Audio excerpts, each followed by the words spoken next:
Bien, jóvenes y señoritas, un saludo cordial a cada uno de ustedes. Quien les habla es el profesor Juvenal del curso de lenguaje.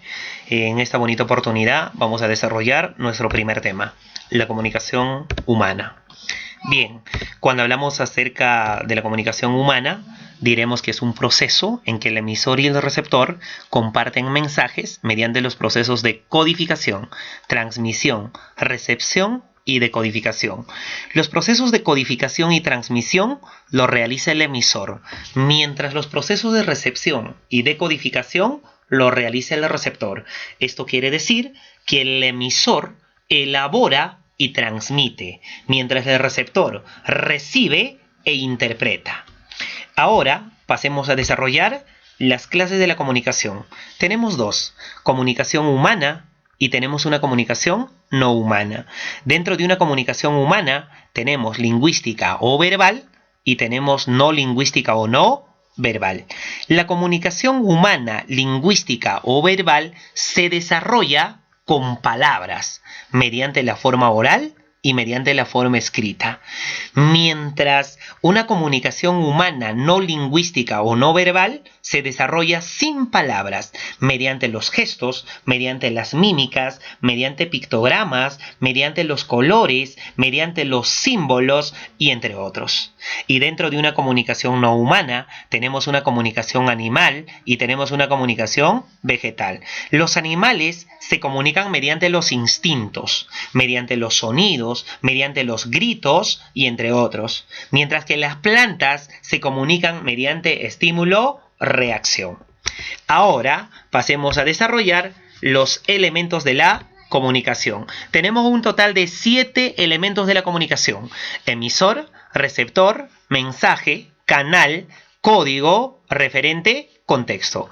El emisor es la persona quien elabora y transmite el mensaje mediante un proceso psíquico, fisiológico y físico. Psíquico, ¿por qué? Porque el mensaje es elaborado en el cerebro. Fisiológico, ¿por qué? Porque participan los órganos fonadores. Y físico, ¿por qué? Porque el mensaje está en el aire, está en el espacio. Mientras el receptor es la persona quien recibe e interpreta el mensaje mediante los procesos psíquico, fisiológico y psíquico. Físico, ¿por qué? Porque el receptor obtiene el mensaje del aire. Fisiológico, ¿por qué? Porque participa el oído. Psíquico, ¿por qué? Porque el mensaje es elaborado en el cerebro. ¿Y qué cosa es el mensaje? El mensaje viene a ser la idea, viene a ser la información, viene a ser el contenido codificado. Y el canal, hay que determinar que el canal es el medio, soporte por donde viaja el mensaje.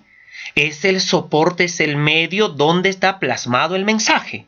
Mientras cuando hablamos acerca del código, diremos que el código es un sistema de signos, sean lingüísticos y no lingüísticos. Lingüísticos, ¿por qué? Porque se desarrolla mediante la forma oral o mediante la forma escrita. No lingüístico, ¿por qué? Porque se desarrolla mediante los gestos, las mímicas, colores, sonidos y entre otros. Para que exista una comunicación eficaz, es necesario que el emisor y el receptor manejen un mismo código. ¿Qué pasa de que el emisor y el receptor no manejan un mismo código? Sencillamente no hay comunicación. Por eso el código tiene que ser común al emisor y al receptor. ¿Y qué cosa es referente? Todo lo que se alude en el mensaje llamamos como referente. Por eso decimos que referente es todo aquello que se alude en el mensaje. Pueden ser seres, pueden ser cosas, pueden ser temas, pueden ser subtemas y entre otros. Y cuando hablamos acerca del contexto, vamos a decir que el contexto es el lugar, es el espacio donde se produce el acto comunicativo. Ahora pasemos a desarrollar en cuanto a sus tipos. Tipos de la comunicación. A. Tenemos por el código. Por el código, la comunicación se clasifica en dos. Tenemos una comunicación lingüística y tenemos una comunicación no lingüística.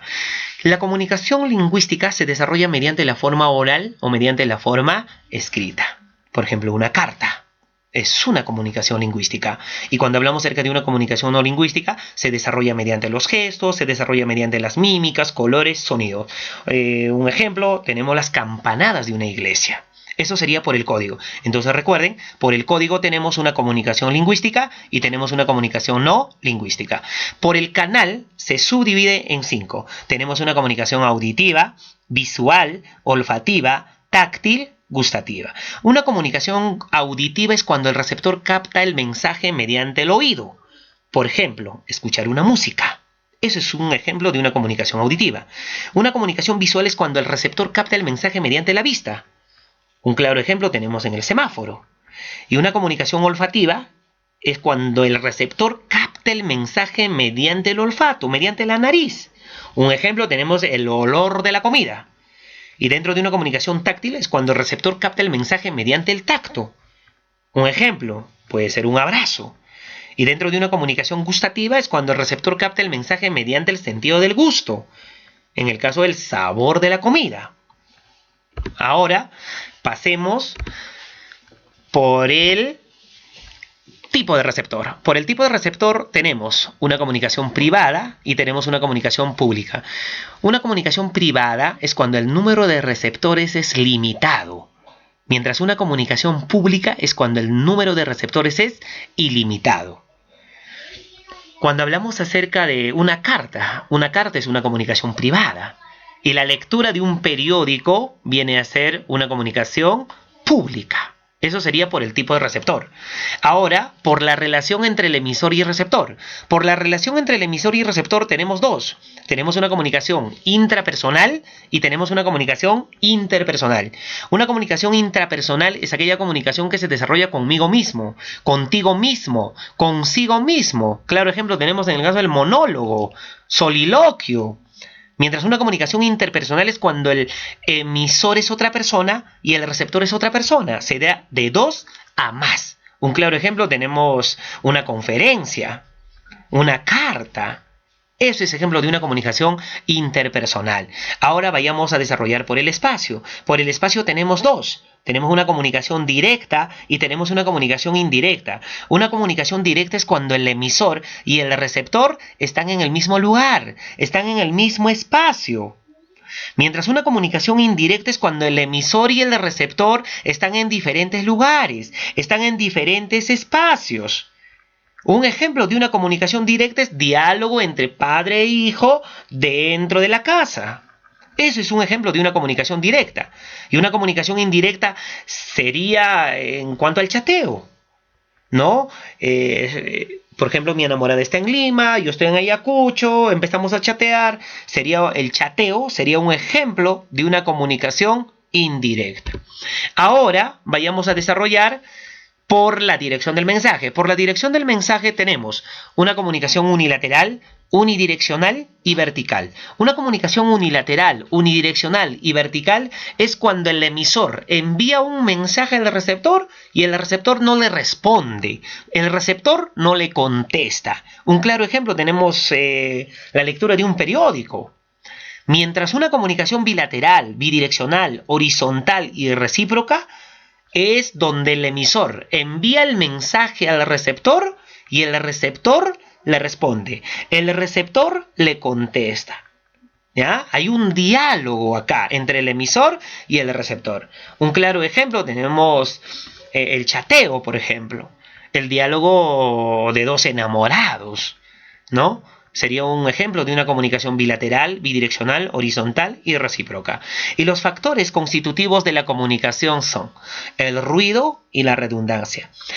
Todo lo que impide en el proceso de la comunicación se le denomina ruido. Por eso cuando hablamos acerca del ruido decimos que es la interferencia, es la perturbación, es la molestia, es el obstáculo que afecta una buena transmisión del mensaje. Por eso decimos que todo lo que impide en el proceso de la comunicación se le denomina como ruido. Y lo que mata ese ruido, lo que ayuda en ese proceso de la comunicación es la redundancia. La redundancia es un factor de perfeccionamiento de la comunicación. Ayuda en el proceso de la comunicación.